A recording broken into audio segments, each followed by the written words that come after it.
been a psychologist and a therapist for 25 years, but I have not thought that being in private practice actually makes me a businesswoman.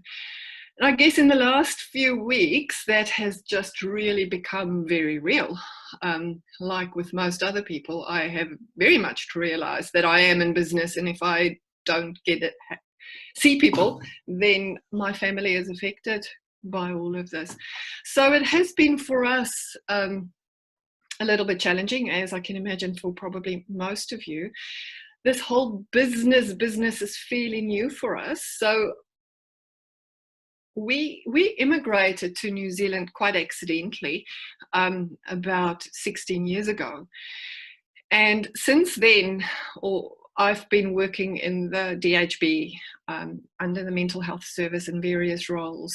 And about 2 years ago, we decided to go into private practice, and I quit my job and went into practice. And 4 months later, my husband, who's also a psychologist, did the same. And it was sort of a leap of faith, and things went well and fine. And we've both worked here for a long time, so we got enough referrals to keep us going. And we were working from this lovely little renovated spot in Rotorua Street. And we just sort of thought we know what we're doing now. We're getting a bit of a rhythm. When not quite a year into that, our landlords told us that they were going to sell the place we were working from, which put us into a total panic, really. Meant that we had to reconsider and change things, and ultimately we end up buying the little house we work from. But that brought this whole new aspect to the business. All of a sudden we needed people to rent from us, and we became landlords. And for somebody who's still figuring out zero every day, that was quite a huge challenge. And we sort of went through the end of last year thinking, okay, we've got this. This year is going to be easier. And then COVID-19 struck, and our renters can't pay rent anymore. And my income, luckily, in the meantime, my husband has gone back to the DHB. He's been lured back. So at least we've got a bit of an income, a steady one anyway. But I guess what all of this has really done for us is it has brought home this idea of bad things happen and people go through difficult times. And I guess for us, having immigrated and living on the other side of the world and having a baby while we were here has sort of brought home that idea of how important relationships are. And that's very much what we focus on in our practice a lot of the time.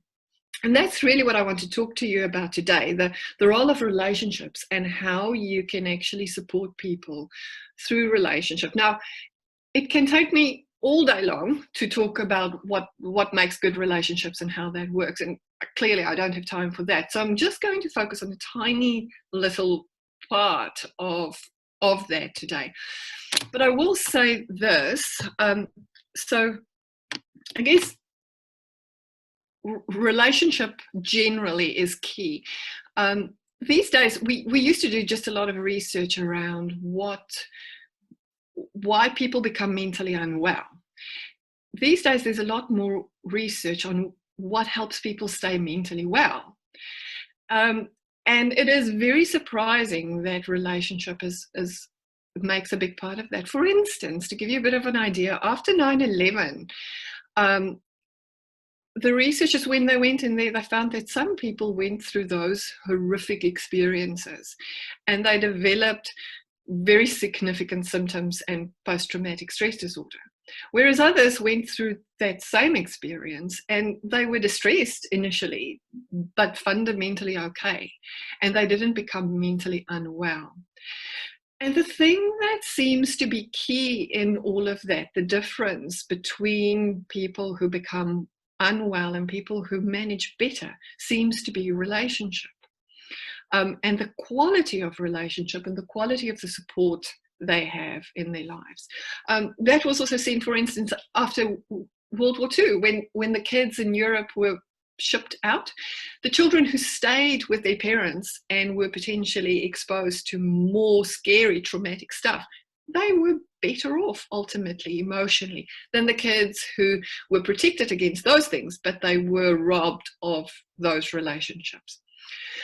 So when we look at what makes a good relationship and what makes a relationship helpful, one of the big things is validation. So I want you to first just have a look at this quickly to set the scene. So imagine you overhear an employee say something to somebody else. It's a madhouse out there. This is too much. We can't possibly manage this. So how do you respond? Do you walk away without saying anything? Or do you say something like, don't be silly, this is what we're prepared for, we'll be fine. Or we'll go better if you guys just work a little bit faster. Or something supportive, like it's almost your break time and then you can have a bit of a rest. Or do you say, I know, all of this can be quite intimidating. Now, have a little bit of a think about what your response is likely to be. If it was anything but you weren't particularly supportive. And here's why. So this is the definition of validation. Validation is the process in which a listener communicates that a person's thoughts and feelings are understandable and legitimate. So we know that letting somebody know that you actually get what they are going through and that you understand what it's like for them is helpful. Now, if all of that sounds very airy-fairy to you, I'll share a little bit of some of the research that's been done on that. So, for instance, they take a bunch of students and they give them really hard maths problems to solve, problems that they can't possibly solve. And they measure their cortisol levels while they're doing this. So cortisol is your stress hormone, and it's in your saliva. So you can literally just take a swab and measure how stressed somebody is. So they do that. Then somewhere through the process, they have a break, and then they have to go back again, continue the problems, and then they swab again for their cortisol levels. In that break, two things happen. So there is a control group, and this control group gets to talk to somebody who is neutral. They just say things like, how many problems have you done? You've got this much time left, so you have this much time. Off you go, continue with the problems. The other group has that, with the one difference that the person they talk to is validating. So this person simply say things like, it's difficult, hey, or everybody struggles, or I did this a while ago and it was really tough. Just those comments. And then they go back and they have to continue doing the problems and they swab again for their cortisol. And what happens is the group who had a validating other, their cortisol levels came down. So despite nobody changing the situation, despite the stressful situation continuing, these guys felt less stress simply because somebody was validating towards them. There's other stuff, and I try to look for this again. So I'm a little bit sketchy on the details because I read this research some time ago, but it was in a pain context where they looked at, I think they administered pain. So they gave people little electric shocks, and they had to rate their own level of pain. So just a subjective level of how painful was that shock. But the pain stayed the same. What changed, unknown to the subject, was that their friend who was with them had instructions to have different responses. So that the friend could either have a neutral response or an invalidating response or a validating response. Again, where the friend had a validating response, they measured, they felt that pain as less than in the other situation. So even something as physical as our our experience of pain can change depending on how understanding and validating another person is. So that's quite profound, actually. And it takes a lot of pressure off us to solve problems for people or make things better. So let's look at what does validation look like, or we'll start with what it doesn't look like. Because I often, when I start talking to people about this, they say they think they're quite validating until we start looking at what validation is not. So it's not reassurance. Saying to people things like, don't worry about it, it will be okay, is not helpful in the least. So telling people that things are going to be okay ultimately makes them feel worse, really, because we don't know that, do we? And they're just left alone with their worry about that. Telling people how they should feel. Normally when I say to people, we do that, they say, I never tell people how they should feel. But think about statements like something like, well, try to look at it this way. Or why calm down? Or you shouldn't let this get to you so much. All of those statements is really trying to tell somebody what they should be feeling about a situation. Minimizing it, to imply that it's not such a big deal. You know, never in the history of the world has anybody been very distressed about something and somebody said to them, oh, don't worry about it, it's not such a big deal. And they've gone, oh yeah, that's fine, thank goodness, now I can relax. It doesn't work that way. We say these things because we think we are being helpful, and we say it because we mean to be helpful, but ultimately it isn't. Platitudes, they're probably the worst. You know, that nugget of everything happens for a reason. You know, if that word has ever come out of your mouth, promise me it never will again, because it is awful for anybody to hear those things said.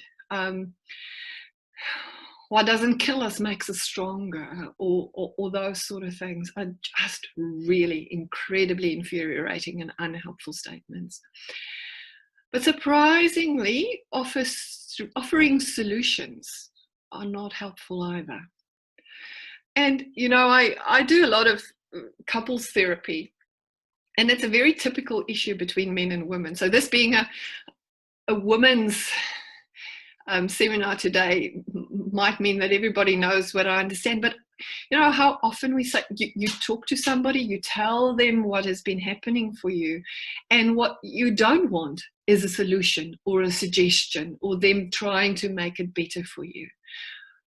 Hardly ever that is helpful. Most of the time we want people to hear and understand rather than come up with a solution. And mind you, as much as we accuse men of doing this, we do the same thing. We're really good at trying to advise people. But if you think about it, you know, it immediately assumes that you haven't thought of these options. So not only is it not helpful, but it sort of implies that maybe you haven't thought this through particularly well. So solutions are not useful. A statement like, I hear what you say, but.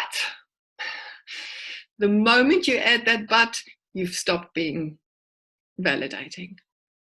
Or even saying, I know exactly what you feel.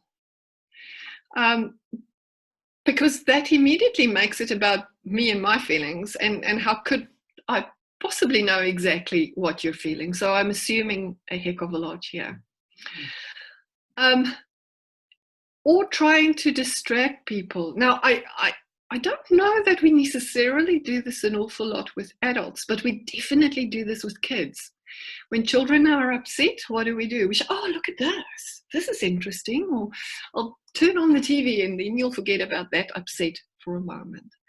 So none of this is anything that you do that tries to make somebody feel better is probably not helpful, is probably invalidating and not the best level of support that you can give.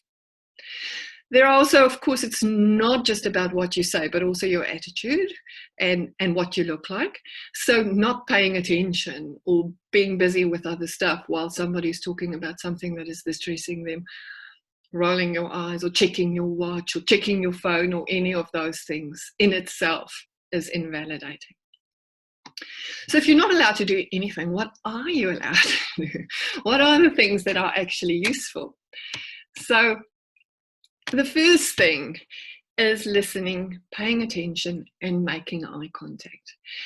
And sometimes that is all that is necessary. And this is the thing about validation. I'm going to talk about sort of different levels of validation. But you don't have to do all of this all of the time. Some things just requires a very basic statement, whereas others are going to require a little bit more from you. But the first bit is putting down what you're busy with and actually looking somebody in the eye and paying attention to them. And being interested. And inevitably, this does mean asking questions, clarifying. You don't interrogate them. But ask, somebody's angry and you go, what happened? Is a very good start that signals, I see you're upset. I see something isn't good for you. Tell me more, I'm interested. Restating what a person said to let them know that you heard them. Now, this is not rehashing the whole story, of course not. That would just be weird. It is just letting them know that you've heard them. So it might be a statement like, it sounds like she really didn't understand what you were saying. That is a validating statement in itself.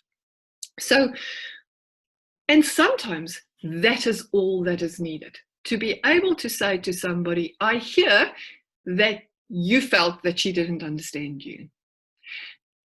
When that happens, if you think back about the example of the students in the maths problems, when those people simply said, I get it, this is tough, that brought their cortisol levels down already.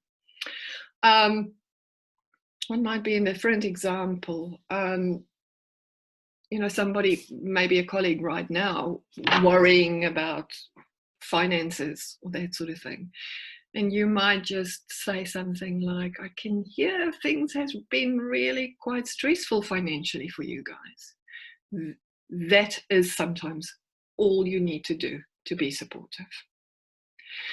The next level, if you want to take it a little bit of a step up, is articulating the unverbalized. So this is really making some assumptions about what somebody might be feeling or what is going on for them.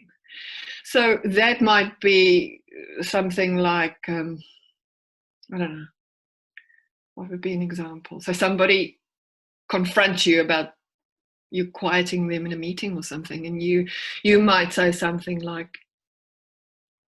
it sounds like when I didn't let you talk, it felt like I thought your opinion was unimportant, or something along those lines. So you're inferring what might have been happening for that person in that time.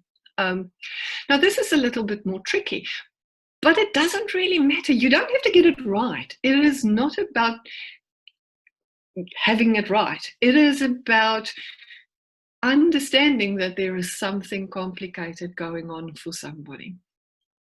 And then if you really, really want to take it to the next level, you might express something about how understandable their view is. So saying something like, given everything that's been happening, no wonder you feel like that. So again, that communicates a little bit more clearly that what you are experiencing is understandable. Right.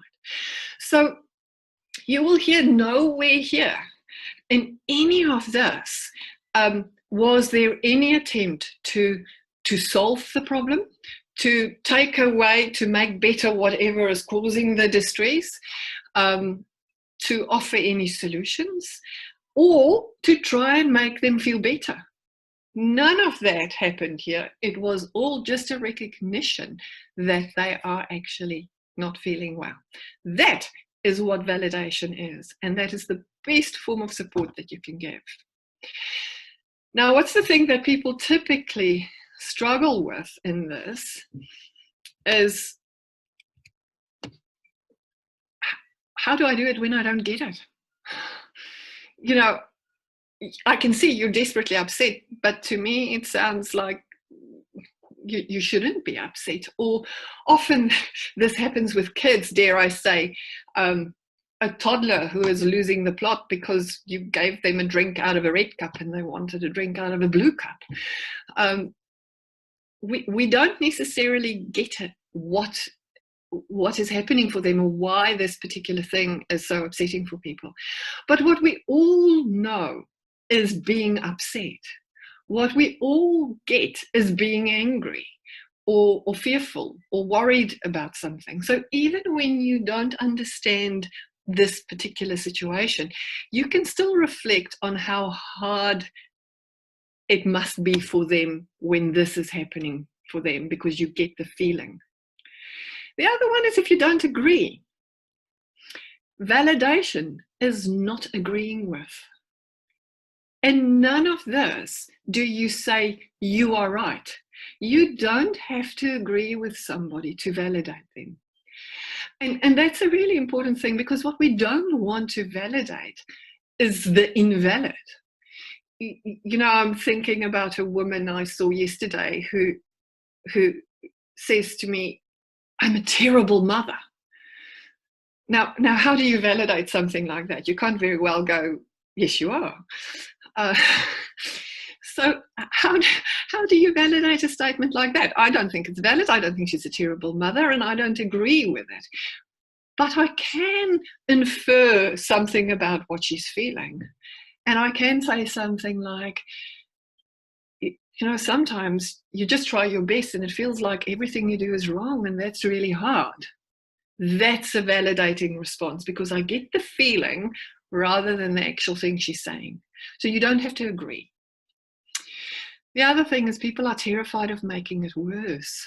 That if I acknowledge this feeling, or I talk about this feeling, or I allow you to talk about it more, then that's going to make the feeling worse. Now, inevitably, most of you will be familiar with that thing that you may not feel so nice, and then somebody say, "Are you okay?" And that's when you start crying.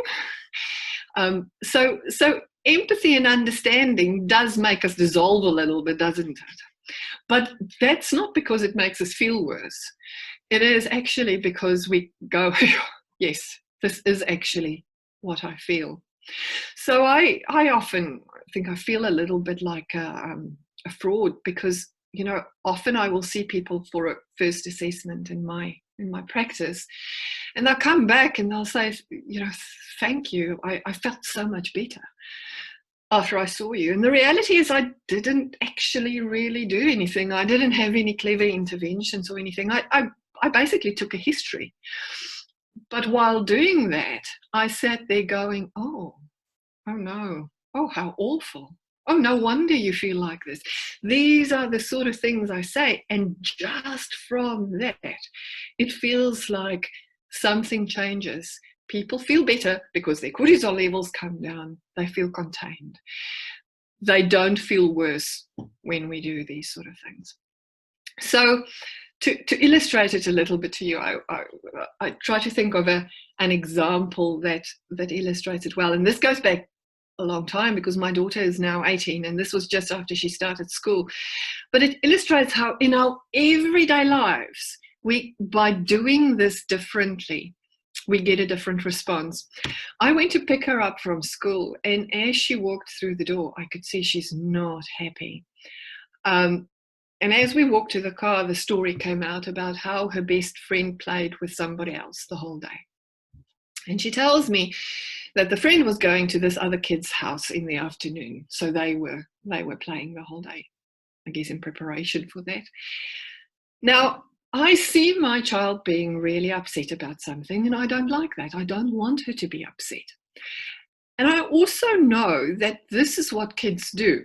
It is only because this kid was going to the other child's house in the afternoon while she was playing with her. So I know she doesn't have to worry about this. I know tomorrow it will be better. So what do? I try to talk her out of her feeling. I try to convince her that she shouldn't be this upset. I say something like, don't worry about it. Firstly, I minimize it. And secondly, I say, yeah, you'll see, it will be fine tomorrow. But she keeps, by now we're in the car and she's crying. So then I change strategy and I say, I'll distract her. So, how about you and I go and do something fun? But she cries. And then the penny drops for me because, I know this really, really well, but I don't always do it. And I say to her something like, it's terrible when your best friend doesn't play with you. You must have felt so sad and lonely all day long. No wonder you're this upset. You know what she says to me? What's for afternoon tea? The moment I got it, the moment I validated her, she felt better. She could stop trying to convince me how bad it is. She could move on to the next thing because Mum got it. So it is in these everyday sort of things that this works exceptionally well. I see it now with my kids. If I say, can somebody come and unpack the dishwasher? Now, inevitably, I get a, if I go, oh, for heaven's sake, you hardly do anything around. You just come and unpack the dishwasher. Inevitably, we have a big blow up and a big drama about it. When I remember and I'm validating and I say something like, I know it sucks, I'm sorry, you get a very different sort of response to that and hardly ever a drama. The important thing here is with being validating, it has to be authentic. Because if you say, I know it sucks, you're not going to get that response. I see a couple and he really struggles with this. So we've done quite a bit of teaching around that. So now when she's upset, he'll say, I can see that this is really upsetting for you. And that just makes it all worse because it's this rehearsed sort of inauthentic response. It has to be authentic. But when you do it right, it makes all the difference in the world. From that colleague who's really distressed about something really significant, like a relationship that broke up or something like that, to that toddler who is having a tantrum, and rather than saying don't talk to me like that or whatever the case may be, we go, you are so angry, aren't you? And immediately they feel validated and the response changes. So it's a deceivingly simple thing to do, but it makes a huge difference. And all of you, I want you to reflect and just see, how much time do I have, Nikki? I don't know whether Nikki is there. You're fine. All right. All of you, if you think about your own experience of being validated versus getting a different sort of response. If you get home from work and you say to your partner, it's been a terrible day and this has happened and that has happened, and they say something like, oh, maybe you should change jobs. That's hardly ever useful. But when they go, oh man, that sounds terrible, immediately you have a sense of feeling better. So I will leave you with this. Validation is never about lying or agreeing.